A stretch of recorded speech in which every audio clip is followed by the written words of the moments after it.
Hello everyone, this is Yogmaya and welcome back to my YouTube channel. Let's learn with Yogmaya. आज हम चर्चा करेंगे intelligence पर based practice set के बारे में।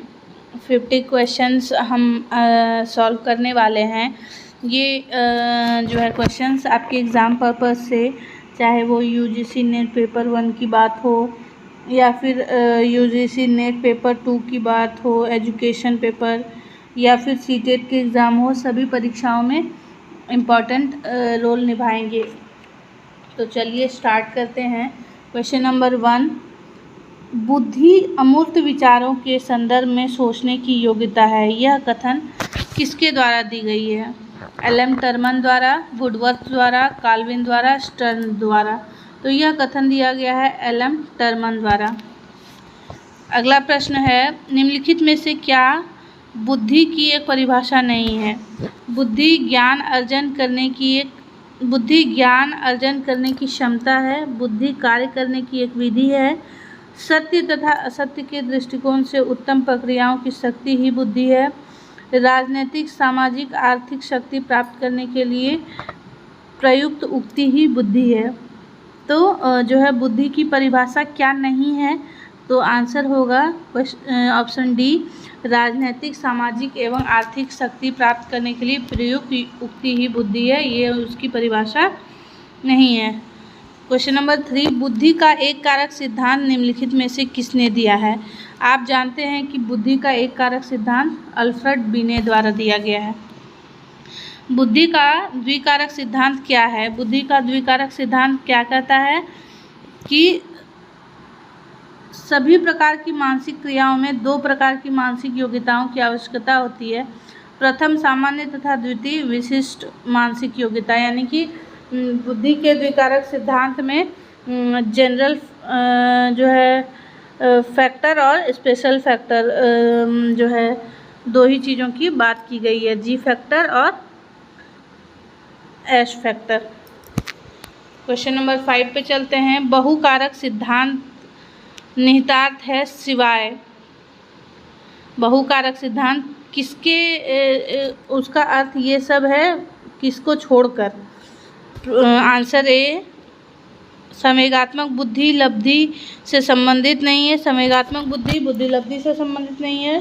बी, विविध तरीकों से सीखने का आकलन किया जा सकता है। सी, बुद्धि प्रक्रमण संक्रियाओं का एक विशिष्ट समुच्चय है जिसका प्रयोग एक व्यक्ति द्वारा समस्या समाधान के लिए किया जाता है। डी, विषयों को विभिन्न तरीके से प्रस्तुत किया जा सकता है। क्वेश्चन नंबर 5 का करेक्ट ऑप्शन सी हो जाएगा। यह निहितार्थ नहीं है कि बुद्धि प्रक्रमण और संक्रियाओं का एक विशिष्ट समुच्चय है, ये गलत है। क्वेश्चन नंबर 6, निम्न में से किस मनोवैज्ञानिक ने बुद्धि के प्रतिदर्श सिद्धांत का प्रतिपादन किया है? तो आप जानते हैं प्रतिदर्श सिद्धांत को थॉमसन ने प्रतिपादित किया है। क्वेश्चन नंबर 7, गिलफोर्ड के पदानुक्रमिक सिद्धांत में निम्न में से कौन सा पद सम्मिलित नहीं है? स्मृति, संज्ञान, मूल्यांकन तथा विस्मृति। तो गिलफोर्ड के सिद्धांत में विस्मृति की बात नहीं की गई है। क्वेश्चन नंबर 8, मानसिक प्रक्रिया एवं बौद्धिक कार्य का 3 आधारभूत आयामों संक्रिया, सूचना सामग्री तथा उत्पादन में विभाजन किस मनोवैज्ञानिक ने किया है? Option A Guilford, B Watson, C B F. Skinner, D Woodworth. तो correct option is A Guilford. Question number 9, सामाजिक बुद्धि की संकल्पना का प्रतिपादन किसने किया है? ए ई.एल. थॉर्नडाइक, बी काल्विन, सी बेरान, डी स्टर्नबर्ग। क्वेश्चन नंबर 9 का करेक्ट ऑप्शन है ए ई.एल. थॉर्नडाइक। क्वेश्चन नंबर 10, सामाजिक बुद्धि का एक प्रकार है जो किसी व्यक्ति में अन्य व्यक्तियों एवं सामाजिक संबंधों के प्रति व्यवहार में निहित होता है, यह कथन किसका है? तो यह कथन दिया है ड्रीवर तथा बालर स्टडी ने। अमूर्त बुद्धि, क्वेश्चन नंबर 11, अमूर्त बुद्धि का सर्वाधिक उपयुक्त उदाहरण है। तो आप जानते हैं कि अमूर्त बुद्धि जो है क्या हो सकती है? सामाजिक कार्यकर्ता, नेता, कुशल कारीगर, दार्शनिक।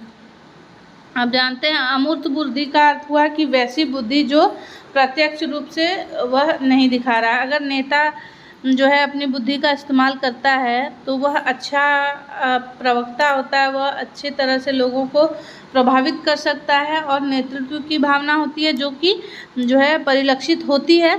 अगर कोई कारीगर है तो वह अच्छा काम करेगा, उसकी कारीगरी अच्छी होगी। कोई सामाजिक कार्य करता है तो वह उसका सामाजिक कार्यों में रुझान देखकर हम पता लगा सकते हैं।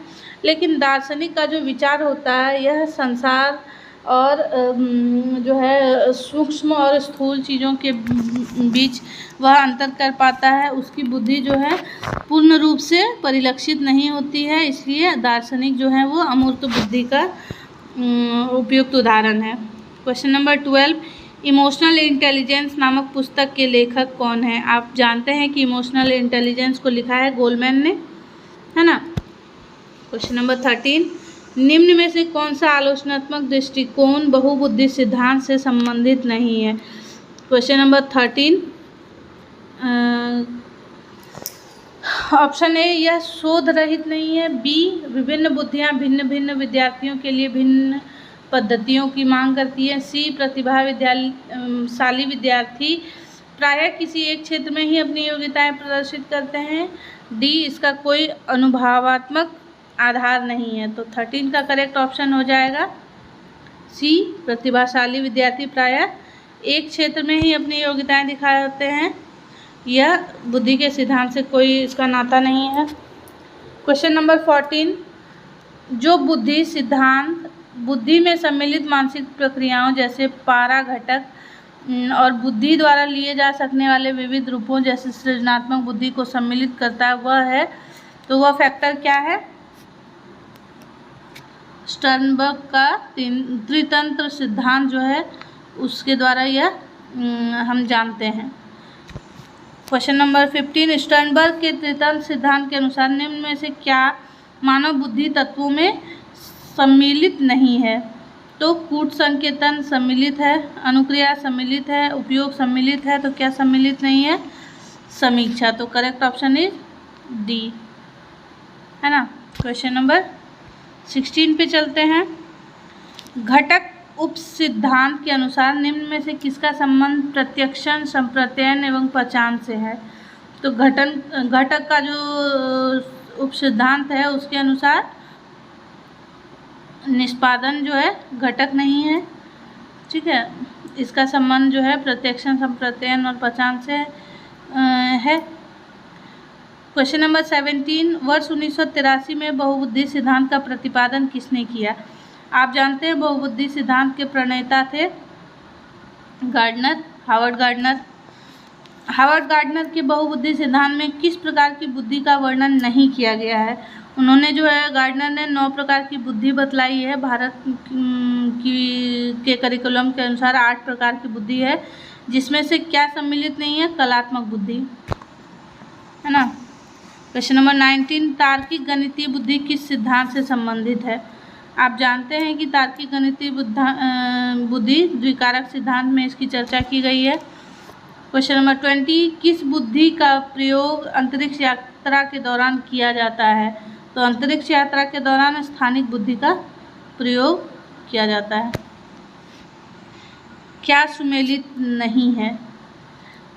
समूह कारक सिद्धांत थर्स्टन ने दिया है, द्विकारक सिद्धांत स्पीयरमैन दिया है करेक्ट, एक कारक सिद्धांत बीने ने दिया है, बहुबुद्धि सिद्धांत जो है गिलफोर्ड ने नहीं दिया है बल्कि किसने दिया है? हावर्ड गार्डनर ने, बहुबुद्धि गार्डनर ने दिया है।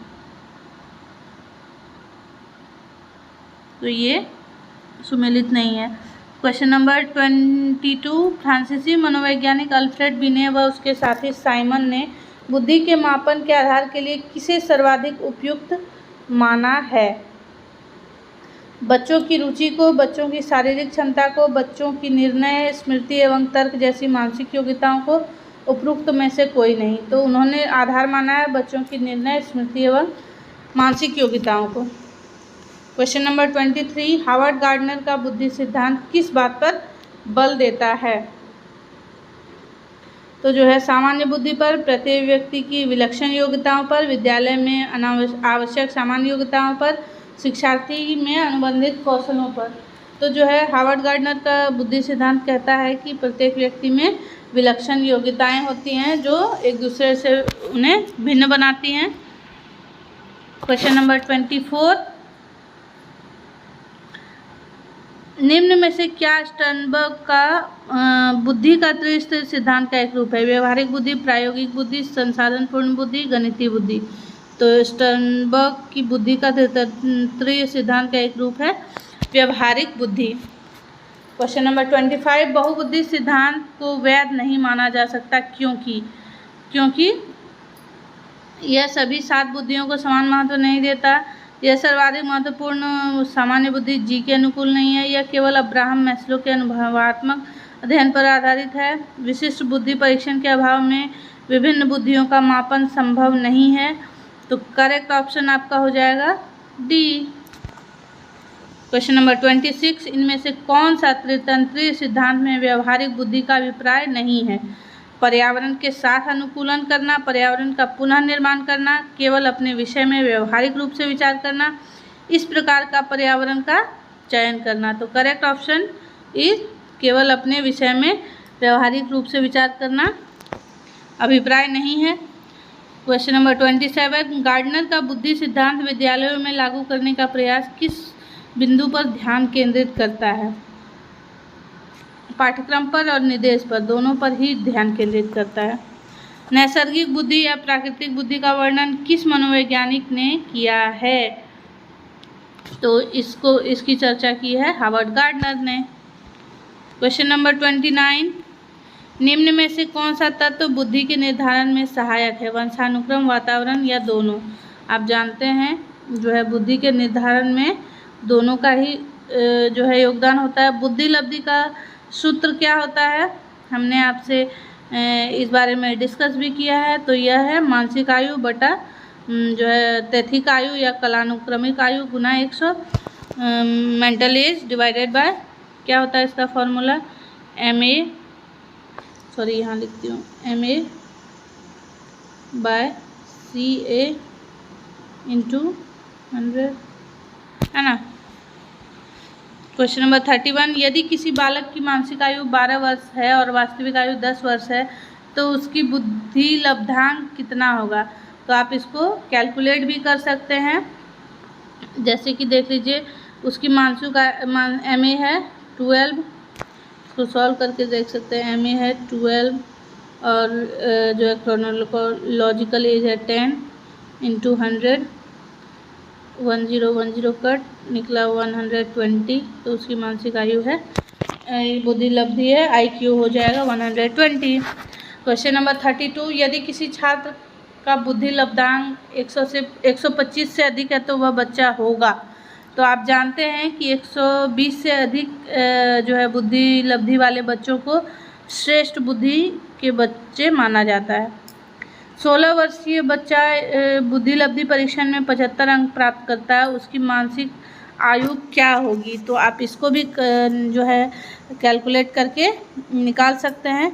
जैसे कि आप समझ लें कि उसकी बुद्धि लब्धि है 75, क्रोनोलॉजिकल एज जो है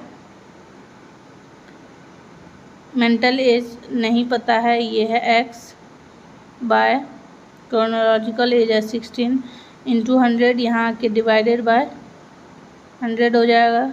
25 से 3 बार में, 25 से 4 बार में, 4 से 4 चौका 16, 4 7 28, तो X equal to 28। Correct option is 4 7 28, 4 3 12, 3 है ये ना, तो 4 3 12, 12 वर्ष है ना। क्वेश्चन नंबर 34, यदि एक 12 वर्षीय बालक की मानसिक आयु 15 वर्ष है तो वह किस श्रेणी का बुद्धि का बालक होगा? उसकी जो है मानसिक आयु है 15 वर्ष, ओरिजिनल क्रोनोलॉजिकल एज है 12 इंटू 100,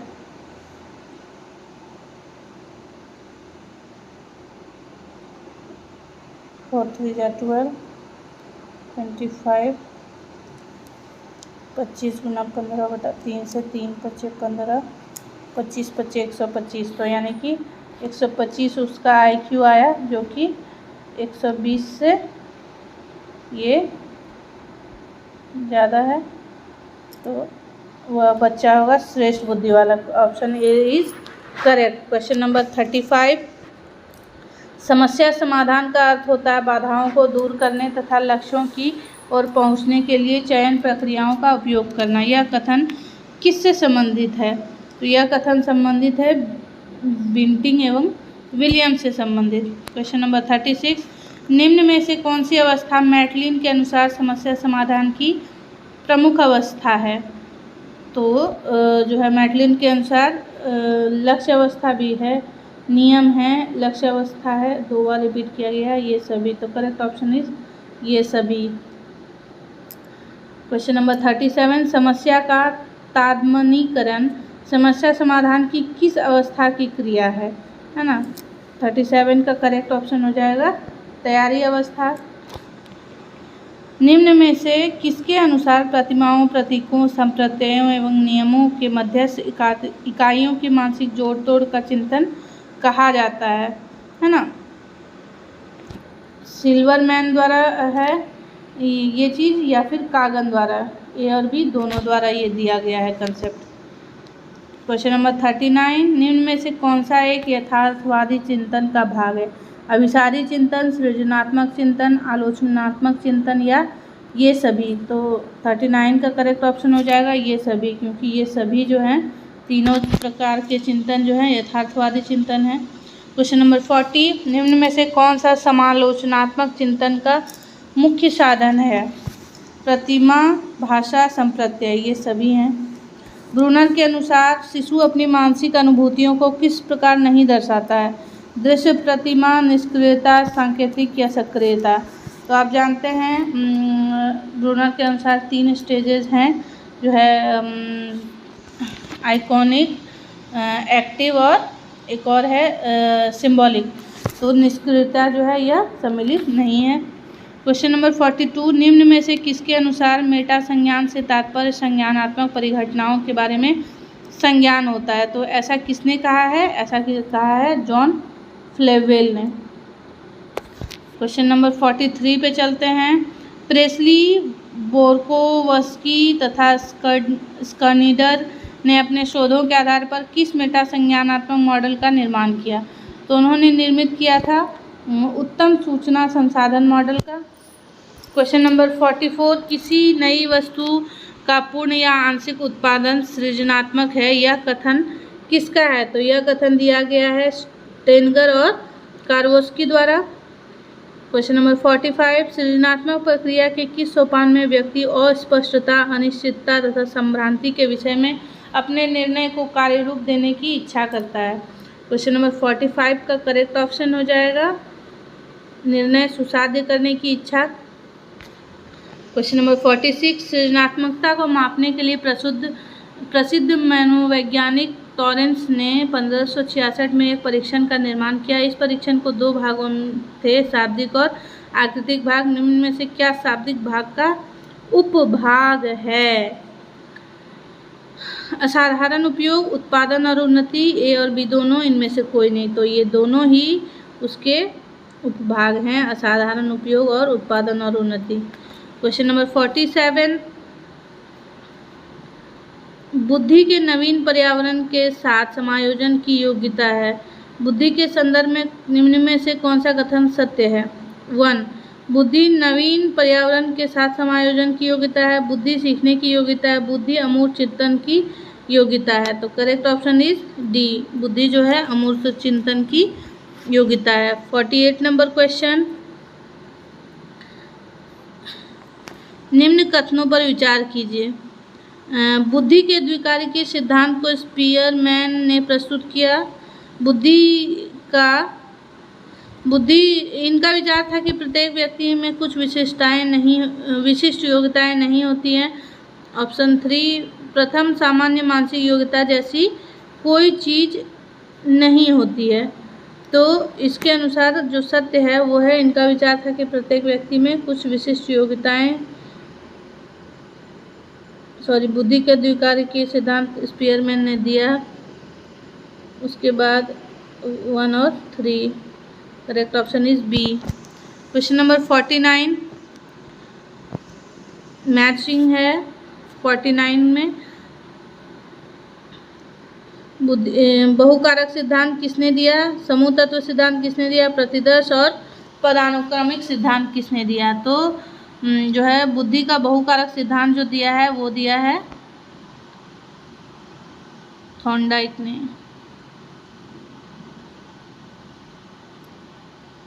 समूह तत्व सिद्धांत जो है वो दिया है थर्स्टन ने। प्रतिदर्श सिद्धांत दिया है थॉमसन ने। पदानुक्रमिक सिद्धांत जो है वो दिया है गिलफोर्ड ने। और एक जो गार्डनर हैं उन्होंने दिया है बहुबुद्धि का सिद्धांत। तो करेक्ट ऑप्शन जो हो जाएगा वो होगा डी, है ना। क्वेश्चन नंबर 50 और आखिरी क्वेश्चन है ये है निम्न में कथनों पर विचार कीजिए। अमूर्त बुद्धि द्वारा व्यक्ति शाब्दिक तथा गणितीय संकेतों को सरलता से समझ सकता है। सामाजिक बुद्धि की आवश्यकता अधिकांशतः व्यापार एवं व्यवसाय में पड़ती है। मूर्त बुद्धि वाले व्यक्तियों को सामाजिक कौशल सुदृढ़ होता है। कौन सा सत्य है, तो सिर्फ और सिर्फ ऑप्शन ए इज करेक्ट, यानी कि 1 नंबर। तो ये थे इंटेलिजेंस पर आधारित 50 क्वेश्चंस। आशा करती हूँ ये आपके लिए यूज़फुल होंगे। तो जो है अगर आपके लिए वीडियो यूज़फुल रहा है तो चैनल को सब्सक्राइब करें और बेल आइकन को दबाना ना भूलें ताकि आपको नोटिफिकेशन मिलती रहे। मिलती हूँ आपसे ऐसे ही किसी वीडियो में। Thank you so much.